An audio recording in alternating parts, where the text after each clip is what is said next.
From Korea to Germany. From Alaska to Puerto Rico.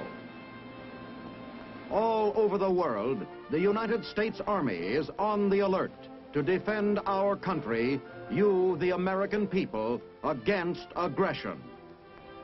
This is The Big Picture, an official television report to the nation from the United States Army. Now, to show you part of the big picture, here is Sergeant James Mansfield. Today, The Big Picture takes you behind the scenes of the greatest feat of military construction since the end of World War II. A race against time and weather to build a giant airbase in the Arctic.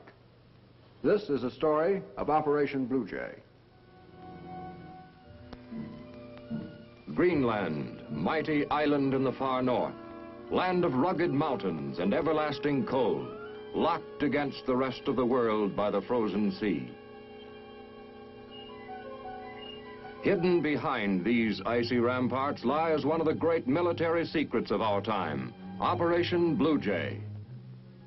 Here, where temperatures drop to 50 below zero and winds rise to 150 miles an hour gale force, where bright sun is abruptly succeeded by dense fog or blinding snow, American ingenuity and daring have built a new outpost in this country's defense, a giant airbase on the top of the world.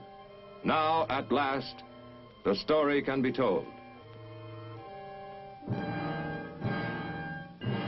Blue Jay goes back to December 1950, when communist aggression was in full flood. It was on the offensive in Indochina. It was threatening the United Nations Army in Korea. And President Truman had proclaimed a national emergency. In Washington, a secret meeting took place in the office of the Chief of Engineers, Lieutenant General Lewis A. Pick, then a Major General. Present were Brigadier, now Major General Nold, Deputy Chief of Engineers, and some of the foremost construction experts in the country. Peter Kiewit, veteran builder of large dams and airfields. S.J. Groves, one of the builders of the Pennsylvania and New Jersey turnpikes. Joe Green, airfield construction expert. General Pick got right down to business. I ask you gentlemen to come down here today to discuss a project which we have to build, to ask you to help the Corps of Engineers with this difficult job in the far north. This job lies about 900 miles north of the Arctic Circle, far beyond any of the shipping lanes. I understand that it may be possible to get boats into the area during a short season, probably from 4 to 6 weeks in the middle of the summer. This job must be built by the 1st of November. If that can be done, the construction industry and the Corps of Engineers will have broken the iced wastes of the far north. The job was to build a giant airbase for our largest long-range bombers high on the northwest coast of Greenland at a tiny settlement called Thule. Built with the permission of the Danish government, the base would push our defense line 2,000 miles to the north. Blue Jay's strategic location was ideal, but its construction in 4 short months seemed impossible. The impossible, however, was just a challenge to American resourcefulness. Industry and the armed forces joined hands to put across Blue Jay on time. Industry developed new designs that would stand up to the severe strain imposed by the Arctic winter.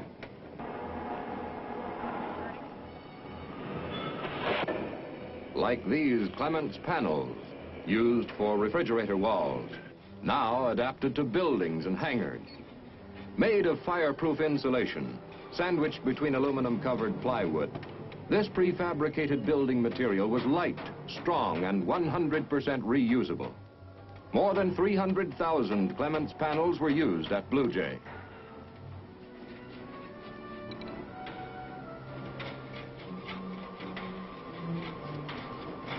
Lumber, still the basic building material. Over 11 million board feet would be needed for housing and storage. Steel for these unique hangar trusses, braced to withstand the hurricane blast of polar blizzard. Steel for the water distillation plants and giant fuel tanks. Each tank required 200 tons. Everything had to meet the rigid specifications set down by the Corps of Engineers, whose inspectors checked every item of production and supply. Since Thule had no port facilities, unloading docks were improvised from 8 old LSTs.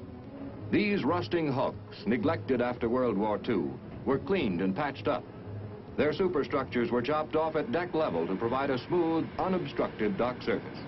Now called dumb barges, they would be towed to Thule and anchored there as permanent piers.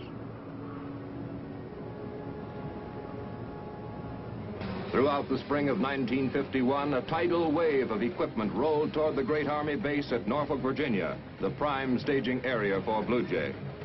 250,000 tons of cargo moved into Norfolk without a hitch, thanks to the teamwork between the Army's Transportation Corps and the American Association of Railroads.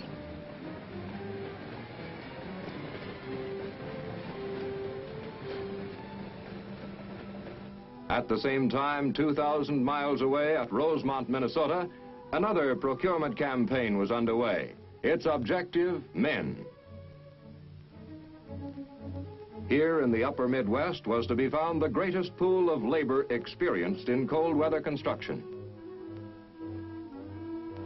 Rigorous performance tests eliminated all but the highest skilled applicants.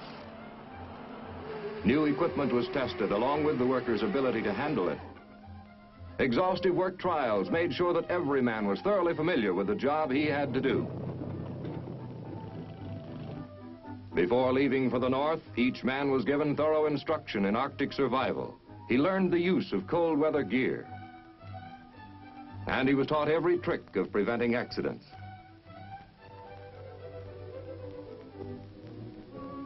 An advance party of these men was sent to Thule to prepare the job site for the main body, due to arrive by ship at the end of June. Sites for hangars and barracks, roads and quarries were staked out by the Deputy District Engineer for the Northeast District, Colonel Morton Solomon, and his staff. Temporary shelter was quickly put up. The Atwell hut, for example, a complete building shipped as a single package. Simplicity of construction made the Atwell hut ideal for the speedy erection of temporary living and eating quarters, administration building, and hospital. Soil experts bored for samples into Thule's frozen terrain to determine the nature of the ground.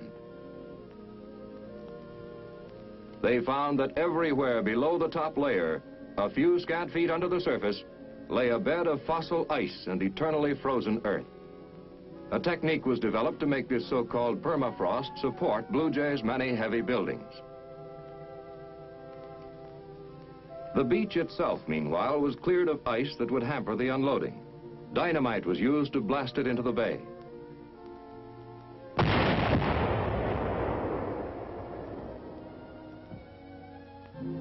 Back at Norfolk, supply yards were jammed with material by early May. Shovels, bulldozers, graders, rock crushers, asphalt plant, traxcavators, all were put aboard ship. Rolling stock and other heavy equipment was firmly braced and lashed. Trucks were waterproofed for the sea voyage to protect them against corrosion.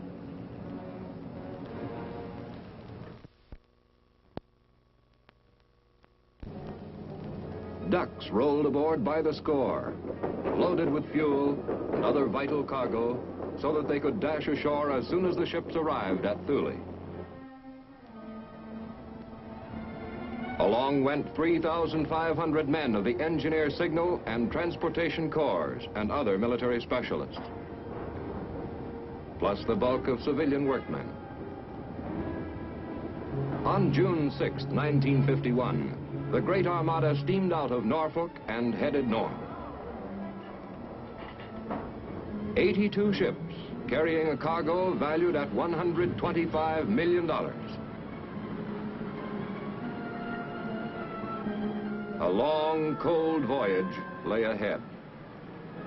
A voyage that would become increasingly hazardous. As the thin-skinned ships penetrated the vast ice fields that surrounded Blue Jay like a belt of frozen fortifications, hundreds of miles in depth. Danger loomed in the form of icebergs the size of dreadnoughts.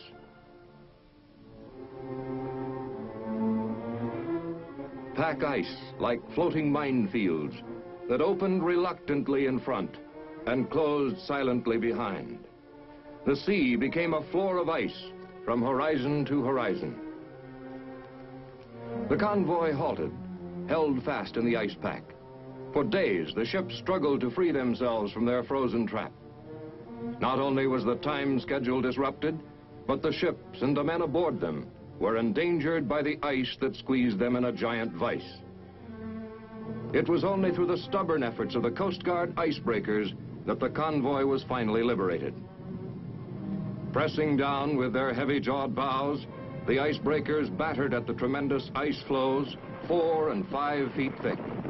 Hacking, crushing, grinding away, the icebreakers smashed a trail for the convoy to follow. Helicopters soared aloft on reconnaissance, scouting far ahead for signs of open water.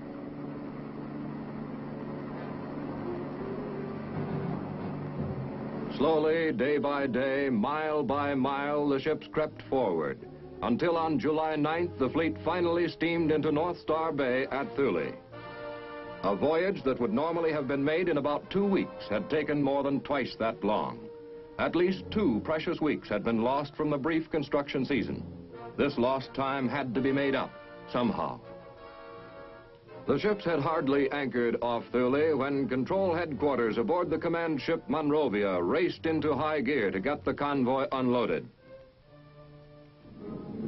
Soldiers of the Army's Engineer and Transportation Corps went to work in a round-the-clock stevedoring operation. Cargo from the freighters was swung onto Navy landing craft manned by over 1,000 seamen. Unloading equipment had long been prepared for split-second action, everything from a giant floating crane to swarms of amphibious ducks that skimmed back and forth across the water, dodging the crushing ice. 2 battalions of ducks were in constant use. A great deal of the credit for the speedy unloading belongs to these highly efficient seagoing freight cars.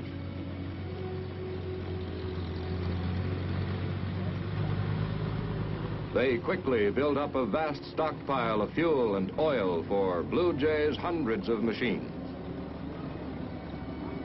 At the water's edge, the Navy's Beachmaster Control avoided traffic jams and delays by setting up a smooth traffic pattern to regulate the movement of supplies as they poured ashore.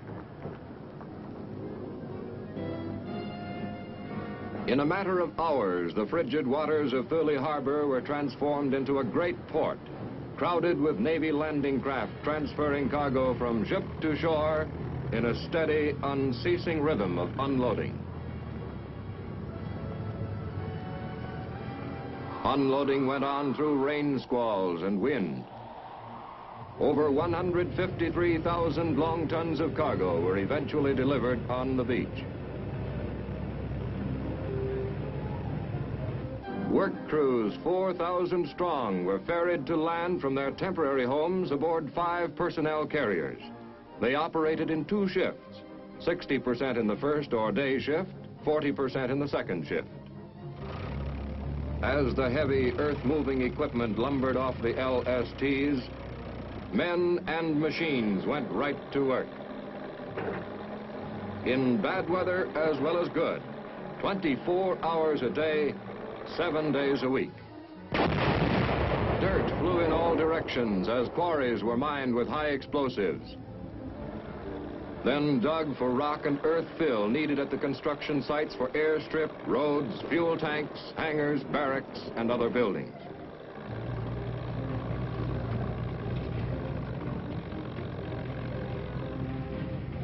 First objective was the giant airstrip with its main runway, aprons, and taxiways. To level it off along all its tremendous length, it had to be cut down in some areas and built up in others, sometimes as much as 40 feet. Layer upon layer of fill was dumped upon the runway, smoothed down, and packed tight by 100-ton compaction machines. Batteries of rock crushers poured out mountains of broken stone. This was hauled to the runway and spread evenly upon the ground. Hot liquid asphalt was sprayed upon the stones to bind them together. A layer of fine gravel followed, which was brushed to smooth it down. Then rolled to compress the several layers into a solid mass.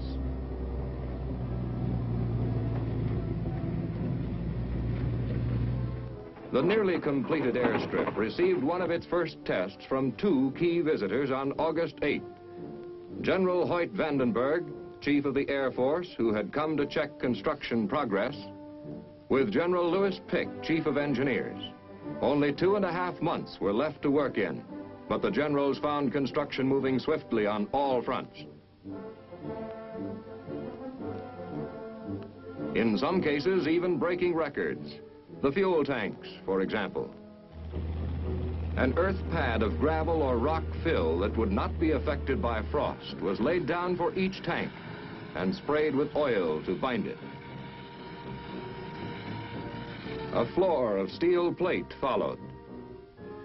Then the walls. These iron workers were specialists who had put up similar tanks everywhere throughout the world. The vast fuel receptacles were nicknamed POL tanks, an abbreviation of their contents: petroleum, oil, lubricant. Specialists did not stand by between assignments. They helped others.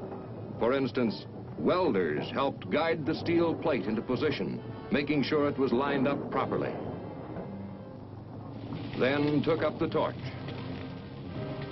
Work went on into the twilight hours of the midnight sun, which during the Arctic summer never set below the horizon. Rigging the pipeline that ran to the tankers more than a mile away was a construction feat in itself. A suspension rig was built to carry it across a 50-foot chasm. The pipeline lunged across ditches and ravines, sometimes quivering in midair until it reached the bay, where, like a water snake, it swam out to the tanker and reared its head alongside.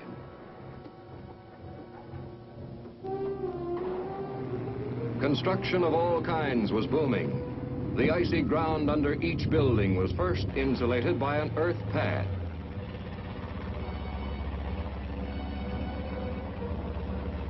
The foundations for the airplane hangars were strengthened by setting piles into the ground along the edges of each pad to provide a firm base for the hangar frame and doors. The piles were reinforced by filling in with dirt that would eventually freeze into a solid mass. Culvert pipe was laid across each pad. Cold air circulating through it would carry off the heat seeping through the hangar floor and prevent it from weakening the frozen foundation. The secret of Arctic construction was to make use of the everlasting permafrost, not work against it. The exposed pipe was buried in dry fill. Concrete was poured for the floor, followed by an insulating layer of 4-inch slabs of foam glass. Additional insurance that hangar heat would not melt the frozen earth below. These slabs were covered by a second layer of concrete, which was given a finished surface, and cured under tarpaulins with hot air blowers to keep it from freezing.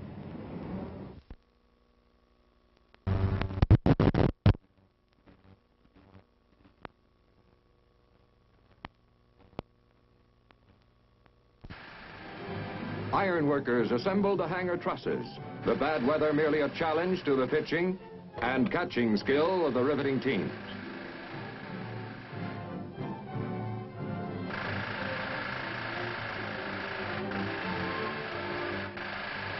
Wall frames and hangar trusses were raised into position.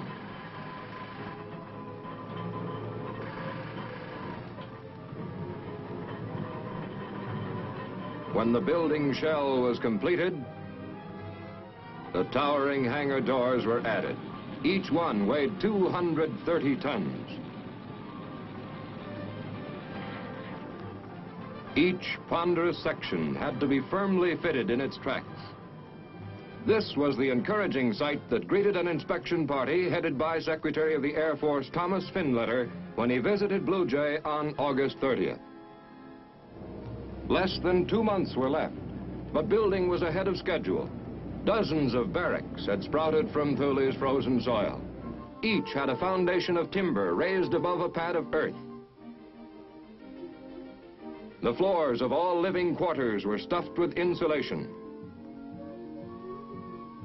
and covered with plywood. Clement's panels were the standard building material for all barracks, warehouses, and mess hall. Joints between the panels were sealed against the cold with a caulking agent known as mastic. As each panel went into position, it was secured to the wooden building frame with lag screws.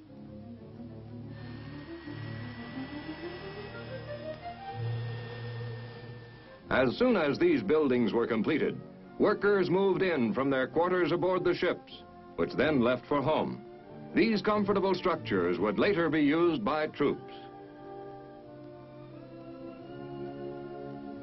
The modern mess hall, like the barracks, was put to instant use by the hard-working construction crews. While one shift was being served breakfast, the second shift on the other side of the mess hall was eating its evening meal. This careful planning for the personal needs of the men was reflected in everything from recreational facilities to church services. This close attention to morale paid off in the fantastic speed of construction. Work crews raced against the waning light and the increasing cold, hurrying to meet the deadline, now only a few weeks away. 3 distillation plants and their storage tanks to brew drinking water from the salt sea popped up magically, along with vehicle storage buildings, salvage building, crash wagon station. On October 1st, with about 20 days left to go, Blue Jay was host to Lieutenant General Curtis LeMay, Chief of the Strategic Air Command. Briefed by Colonel Clarence Renshaw, Northeast District Engineer, he carefully studied the base. The final touches were put on the airstrip. A top coat of asphalt was laid down. The control tower rose to the sky. Electric light cables were paid out. And the runway lights were planted in the ground. The long Arctic night was closing in. Warning shadows deepened on the frigid peaks that surrounded Blue Jay. The waters of Thule Harbor disappeared as ice choked the bay.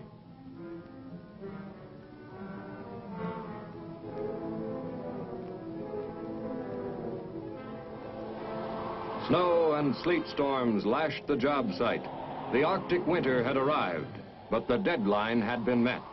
The greatest engineering operation ever undertaken in the far north had been rushed to successful completion.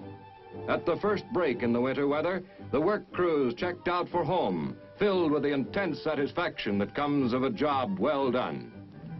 They had defied some of the worst climate and working conditions in the world to set an unbelievable record. In 104 days, they had built a giant runway capable of serving our heaviest bombers.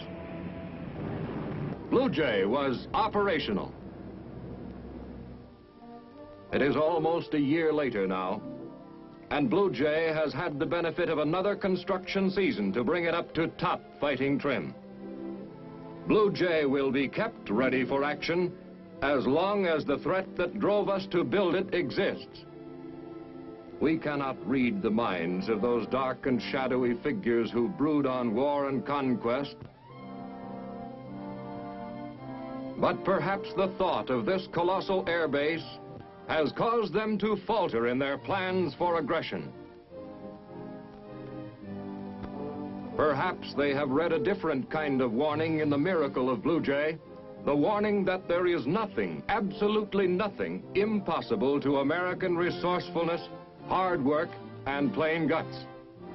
That there is no problem or enemy, nature or man-made, that this country cannot defeat in its stern resolve to protect its freedom. Blue Jay is a great example of what this country can do when the chips are down. It should be an inspiration to all Americans, our friends and allies. Now, speaking from Washington, here is the Chief of the Army Engineers, Major General Samuel D. Sturgis, Jr. The picture that you have just witnessed, Operation Blue Jay, is typical of the construction task being performed throughout the world today by the Corps of Engineers of the United States Army and the construction industry of the United States. In this day and age, this country must be prepared immediately to defend itself. Fortunately, we have a unique arrangement in our system whereby the civil works of the country are constructed in every state in the Union by an organization in being known as the Civil Works of the Corps of Engineers. It was this organization that stepped into the gap in the construction of the Thule Air Base and planned and directed the remarkable achievement that you have just witnessed. In fact, the Corps of Engineers, your Corps of Army Engineers, stands ready in the future to meet crises just as it has in the past, both in peace and war, for the development and for the security of our nation. The Big Picture is a weekly television report to the nation on the activities of the Army at home and overseas. Produced by the Signal Corps Pictorial Center. Presented by the U.S. Army in cooperation with this station. You can be an important part of the big picture.